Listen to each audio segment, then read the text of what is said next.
I can't tell you how many messages I've had or conversations I've had with guys who went out and tried to do like a Norwegian foot march and they didn't make it through, or they were broken off for a couple of days. And I was like, what was your, fueling plan during that? And they're like, oh, I just drank water. I just had some electrolytes. Like, I didn't really eat, didn't have a fueling plan. Obviously, with the lower intensities, we want to pull it from fat, but we're going to be zapping our glycogen. And the more we zap our glycogen, the more fatigued and the more worn out and the more issues we're going to experience. So we have to be fueling our body with carbohydrates throughout that. Now, it depends on your body size.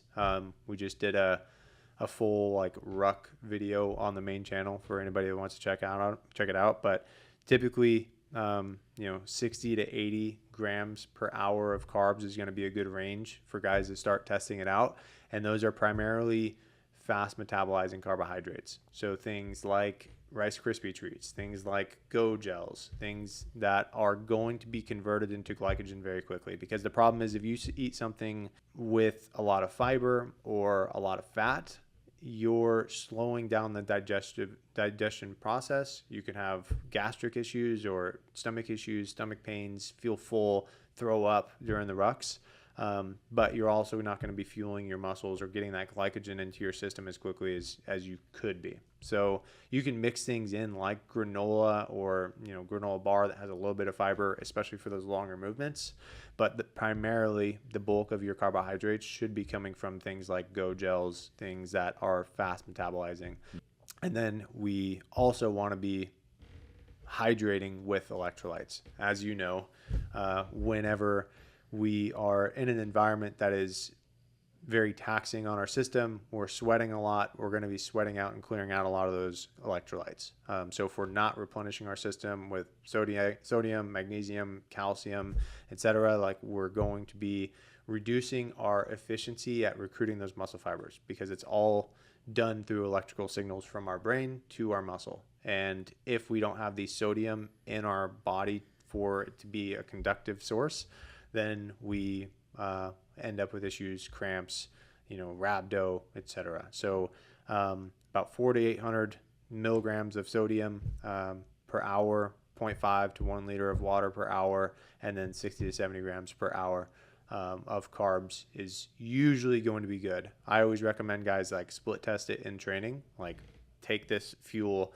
I'm going to go do an 8-mile ruck and I'm going to fuel with this. Mm-hmm. Next 8-mile ruck, I'm going to fuel with this intentionally and see what the difference is, see how I feel, and kind of develop your own SOPs, because everyone's a little bit different, and we'll have different results eating different levels. If you drink too much water, you could feel lethargic, feel a little bit of heavy, feel your stomach hurt. If you eat too many carbs, same issue. So finding that sweet spot for your body type, for your output, etc., is going to be ideal. Sure. So let's play a little game. Let's say I have a ruck tomorrow morning, 12-mile ruck. What would you recommend I eat for dinner, for a small breakfast, and then a snack like right beforehand?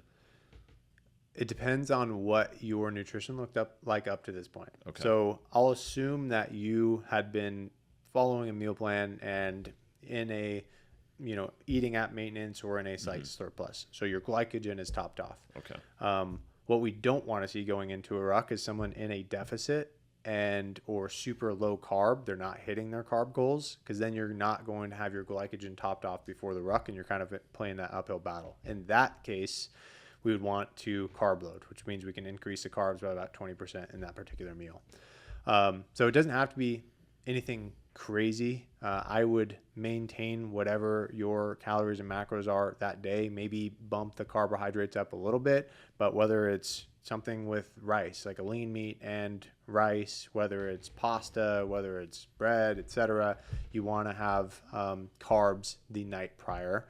And then the morning of, like, if I'm going into a ruck, I might have a breakfast with something has a little bit of protein, but something like oats.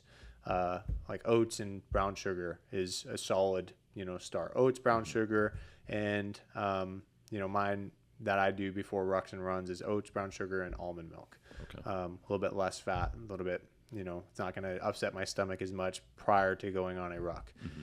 Immediately before the ruck, I'm a banana and honey guy. So I like to have a banana and take a spoonful of honey. And then during the ruck, I'm either going to be using Go Gels. As you know, I'm going to be using Rice Krispie treats. And frozen Snickers, right? Frozen Snickers is something I used when I was a young soldier. And that's actually a funny story. I didn't know anything about fueling when I was a young soldier, so I didn't take my own advice. I had a frozen Snickers bar in my cargo pocket with every ruck, and I would eat it at the 6 mile mark, and that was my only fuel for the entire ruck. So I was not fueling the entire first half of the ruck until that 6 mile mark. I hit 6 miles and I'm like, fuck yeah. I earned this. Yeah. So make sure you're fueling. Like what I could have done better with my frozen Snickers. Like Snickers isn't the worst thing, right? Has some fast metabolizing carbohydrates, has some caramel in there that's going to get converted into glycogen pretty quickly. Peanuts in there, has some nuts in there, which is going to be a little bit slower. But what I could have done is buy the mini Snickers bars and then have more with each mile. 1 per mile. Yeah, exactly. Yeah. Maybe a little bit more, because I think that depends on, I don't know what the mini ones are. They're probably like 20, 30 grams of carbs. Yeah. So maybe 2 per mile. 2 per mile, just like whole trick or treat bag in your pocket as you're going. Not going to be as clean, and some guys are going to have some gastric issues with it. So I would recommend starting with like BPN Go Gels, which is going to be a good start. And then for electrolytes, Element's a good one. I really like Tailwind, that has carbohydrates and electrolytes in it as well. And then Drip Drop and Hoist are pretty decent. I use Drip Drop in Afghanistan a lot because we had access to it, but those are going to be good for getting the electrolyte replenishment. Now, how about caffeine? I am not. So you can take caffeine beforehand. I wouldn't go like a super high dose of caffeine. I wouldn't do like 300 milligrams freaking crush a pre-workout before going out. But having a cup of coffee that's 100, 150 milligrams is completely fine. It's going to have benefits in increasing your performance, likely in those environments. For me, somebody that's severely addicted to caffeine, I know that if I'm doing a ruck at 6 in the morning, if I go till 9 in the morning without caffeine, I'll probably have a headache. So the benefits of me drinking caffeine to stave off the headache, get some, stimulus going into it is going to outweigh the any negatives of it.